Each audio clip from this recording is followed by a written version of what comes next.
Welcome back to another episode of Digging Deeper Ag Chats with Alan. Backed by popular demand today is stock agent Morgan Davies, who returns for his second round on the podcast. In this episode, Morgs gives us a lowdown on the current state of the cattle and sheep markets, unpacking how recent rain events, seasonal shifts and buyer behaviour are shaping prices and supply. We're also going to dig into how global tariffs, especially from the US, might impact local producers and why our industry is taking it all in its stride. Plus, Morgs breaks down the Auction Plus platform, how it works and when it's most useful, what to watch out for whether you're buying or selling. It's a timely and practical listen for anyone involved in livestock right now. So grab a cuppa and let's dive in. Welcome back to Digging Deeper. For his second guest appearance by popular demand is Morgan Davies. How you going, Morgs? G'day, Al. G'day, listeners. We are getting some followers. I've had a lot of comments about our last podcast, Al. No problems with you. There was a lot of criticism of me, though. So we're an Elders auction shirt. I'm sure it's going to come thick and fast for you. But tell me, what have you been doing in the last month? I heard you picked up a coaching gig. A coaching gig? Football, junior footy? Yeah. Coaching the mighty Lindenow under 11s.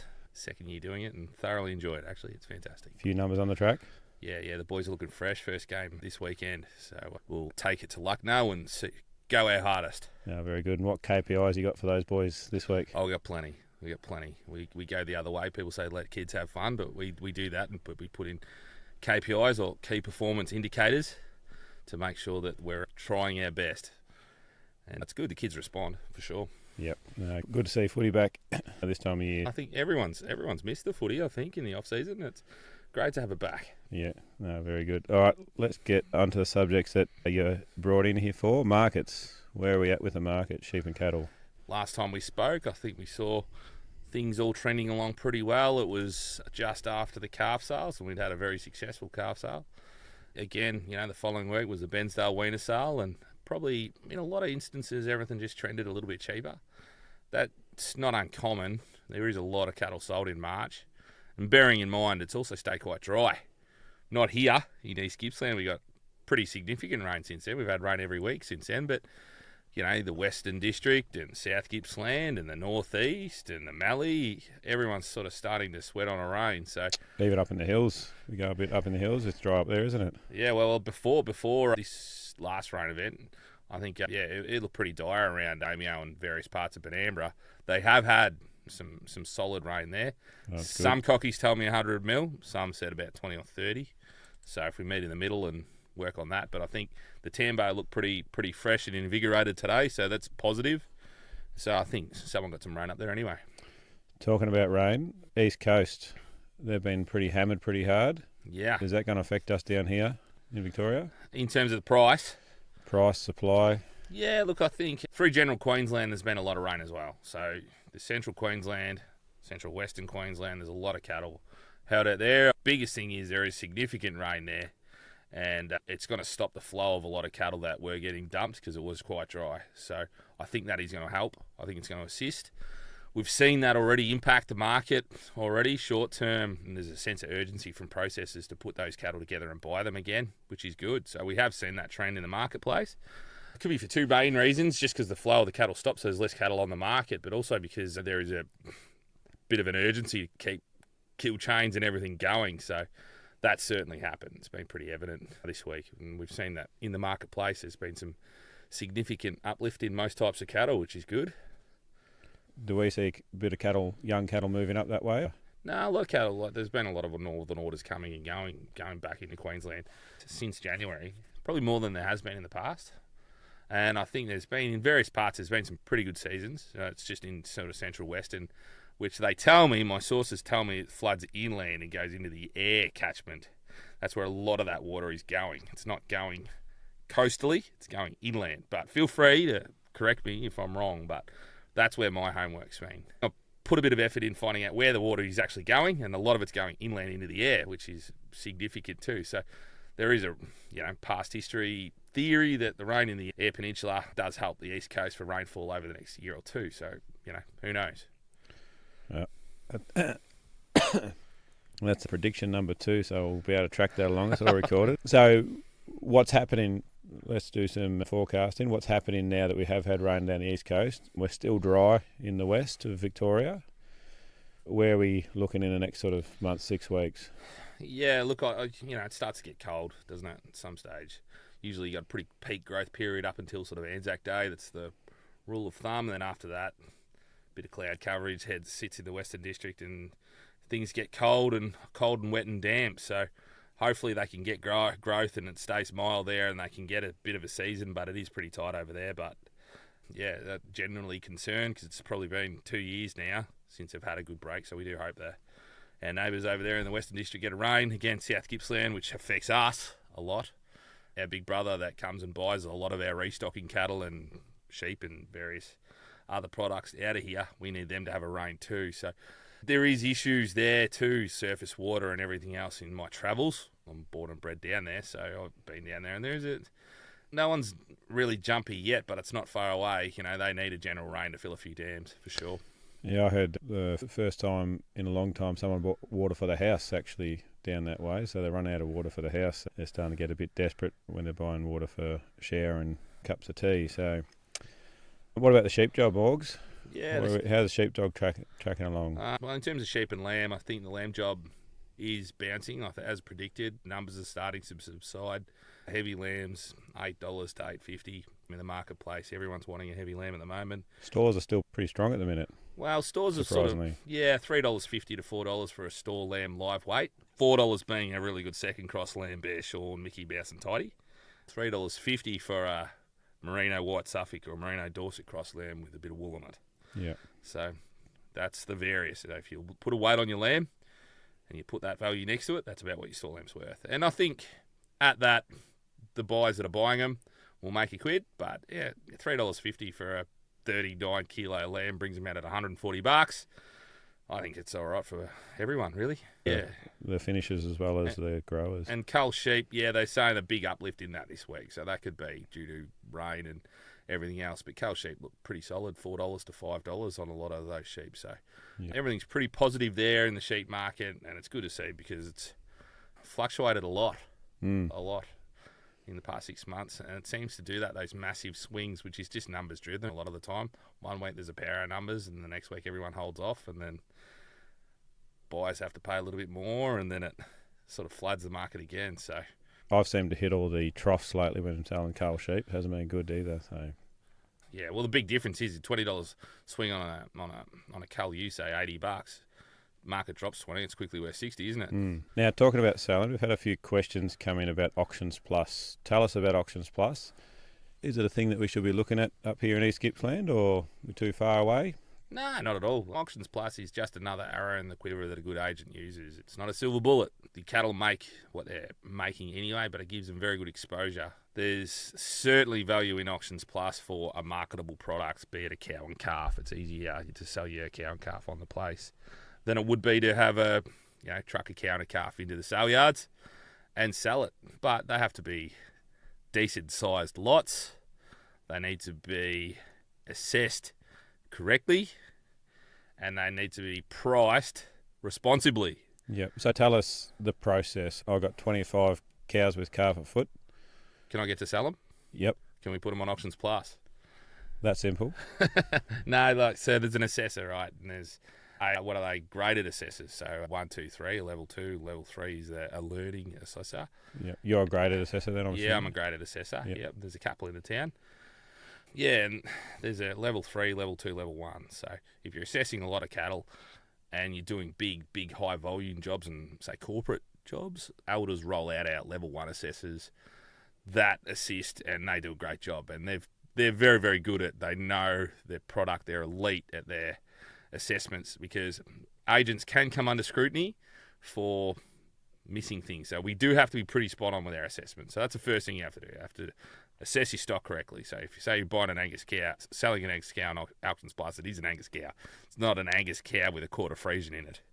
Or it's not an Angus cow with a fleck of short on through it. You have to assess the temperament. You have to assess the weight. You have to assess the mills. You have to assess the age. You have to assess everything. You do that, you video it, and every Friday there is a cattle sale. And just like across every district has a sale yards. This is just on online sale yards, and people can assess it. And there's a lot of followers of Auctions Plus that only buy on Auctions Plus, but it also goes the other way too. There's a lot of people that prefer to go to a cattle market and buy cattle, and certainly for weaners and steers and heifers, we've got South Gippsland down the road. We've got 50 to 100 people that come to our cattle markets every week to buy cattle. You'd be silly to miss those people in your marketplace all the time. But if you're selling a cow and calf or a preg-tested in-calf female or something like that, I think it's got great value. But it's horses with courses. Everyone can sell whatever they want on Auctions Plus. And if you don't sell them, they stay on your place and you get a free go the following week. Then after that, you need to assess them again. So it is good, but it's just like the market. They make pretty similar money. Yeah, rightio. And what about buying? If we're buying off it, do we buy through an agent still or buy privately on Auctions Plus? It just depends. Elders' terms are strictly payment before delivery unless the debt is undertaken by another agent or an approved Elders account is in place. So, best advice is to grab your agent, buy your product and book it to that agent and give them the heads up, and hopefully they settle for it and it all moves on pretty quickly. And you guys would often have contacts over, and if we are buying from different districts, you could make a phone call and say, the cattle, what are they like? Definitely, yeah. We do all that sort of stuff. Ring the assessor and size up what their expectations are for the cattle, and we do that all the time. And it is a great process. Fridays is store sale day, bearing in mind in Benz that we have our store cattle sales, and Thursdays at Leongatha, and then on Friday we have Auctions Plus as well. So we're always watching everything. Usually we're running around looking at our phones, making sure the cattle that we've got on Auctions Plus, because we do sell a few on it, are making the money or where it needs to be. So it's very common. It's very common to us anyway. Yep. But it is just another arrow in the quiver. It's just another tool that we used. And it often gets sold, like that cattle might get passed in on Auctions Plus, but you can still have a pathway to buy. The purchaser and the seller are sort of somewhere close? Yeah, so they've got an hour. I think the rules are there's an hour after the sale, so the losing bidder can come up and meet the requested price, the reserve, and if they don't, you can negotiate on that. And usually on a Friday afternoon or a Saturday morning or a Sunday, you start fielding a few text messages anyway. So it is amazing who looks at what you're trying to sell, and they may not bid on it, but they're always interested in trying to buy it after if it doesn't make that money or something. So you can always get a result on Auctions Plus. It's just a bit slow. I reckon I've watched probably 1,000 sales on Auction Plus, and I bought 2 rams off Auctions Plus. So what they say, no rams, no lambs. Yeah, so it's good, Al. What happens if something walks off the truck and it's not what we expect? Yeah, so if it comes off, you have to call your assessor and just go through it again. So if it wasn't on assessment, I think there are negotiation time frames and delivery protocols and everything else that you have to hit. But the key to being a good assessor is just assessing what you see and just being upfront, because if it's not as quoted, you have every right to send it back. It doesn't happen too often, I'm assuming? Oh, there's always been a few headaches on it, regardless of whether it's wrong or right. Sometimes cattle start calving early or late. Cattle in delivery can get pink eye or various other things. So say you assess them on a Friday, you sell them the next Friday, and they picked up the following Friday. It's 14 days. Cattle can have health issues and things, so it's never perfect. All right. Let's move on then. If you do want any more advice, call Elders and they'll walk you through the process of Auctions Plus, buying or selling. Tariffs. Today we're recording, I think it's the second big announcement of tariffs. What's your take on it with the tariffs from America? Yeah, well, I talk to Donald Trump all the time, and he got a direct line. Direct line to him. He's genuinely concerned about what a little stock agent in Bensdale's thinking. I can imagine. Which is good of him.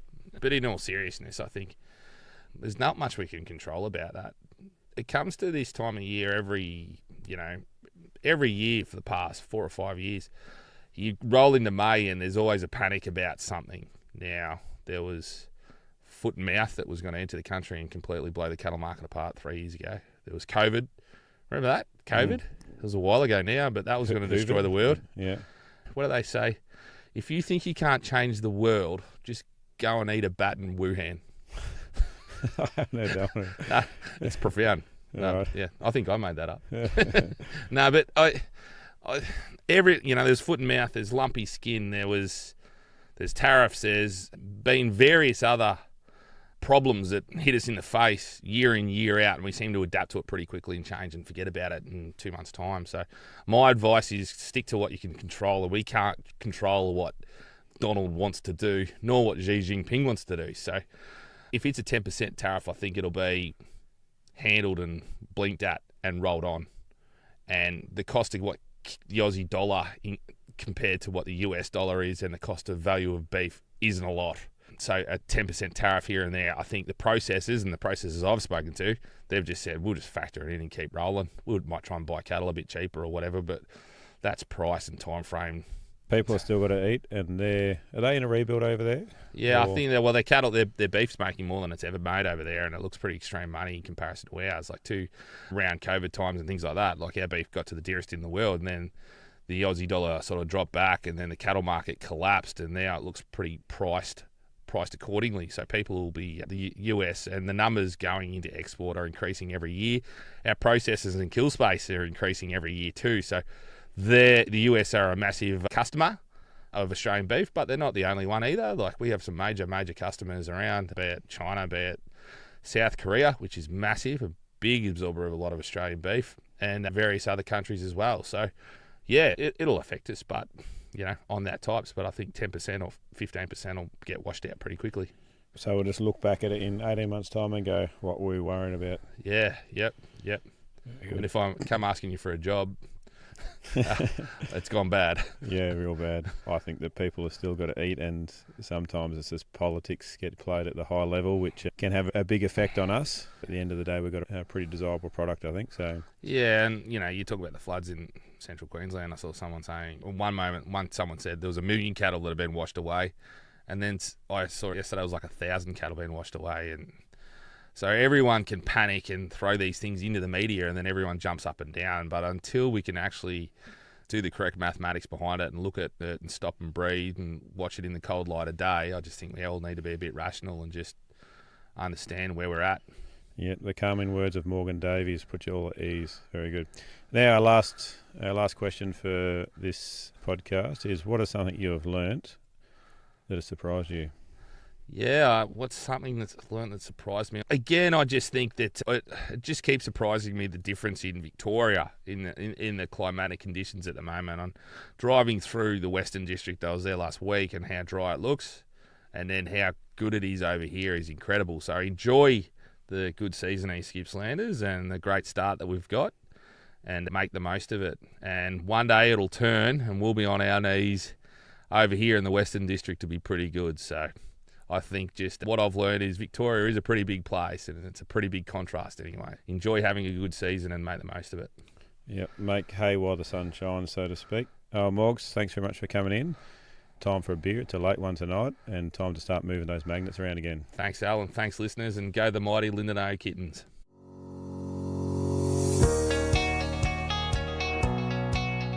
A big thank you for tuning in today. And remember, if you have a question about today's episode or a topic you'd like us to cover, reach out to one of our many platforms and join the conversation.